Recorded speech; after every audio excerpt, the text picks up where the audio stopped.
In today's video, we will discuss about some tricks and techniques to remember what we learned during study for longer time.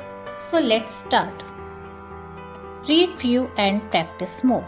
I mean to say that if you give your 1 hour to your study, then 20 minutes of that should be given for properly reading only, and rest 40 minutes should be given for learning or practicing the same. You should emphasize on qualitative study instead of quantitative study. So how much you learn should be perfect. This method of learning can retain in your mind for longer time. Be a teacher of yourself. How much better you can teach yourself no one can do, because here you are a teacher as well as a student. How much you understand from your reading, explain to yourself. Be your own teacher and try out until you get enough confidence that you can explain the same in a better way to others. After that, you move to the next topic and repeat the same process. Visualization technique. Many incidences of our life we always remember because those incidences give an impression in our brain. Our brain can remember pictures better than words, so we can use this benefit in our learning. When you study anything, imagine the things and try to convert the whole story in pictures. Then you can store all the things in your mind for longer time. This way of learning is called visualization technique. Memory technique. This is very common and useful technique as we are familiar with the word VIBGYOR, and we know that this is the technique of learning of all the 7 colors found in rainbow. The same technique you can apply in your learning. Take the first letter of each difficult words you have to learn, then compile those letters to make a word. Try for the senseful word. From using this technique, you can learn more and more difficult words and more than 7 words. Discussion.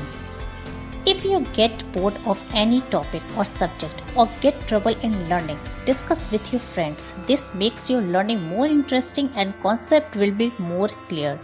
Another thing you can do, topics can be shared among your friends. Each friend does self-study of given topic.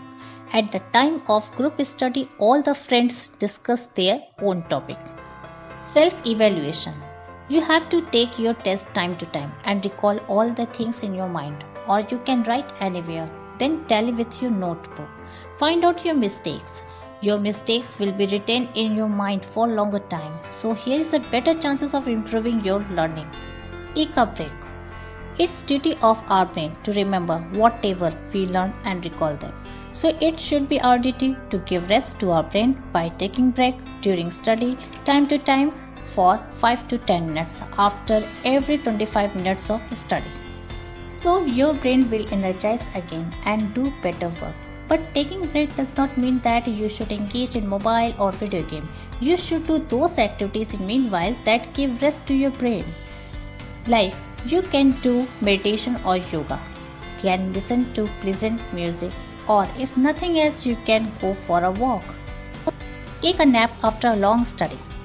Don't take work from your brain continuously for many hours without any break, but you should take a nap after every few hours of study. Whenever you feel tired, take a nap.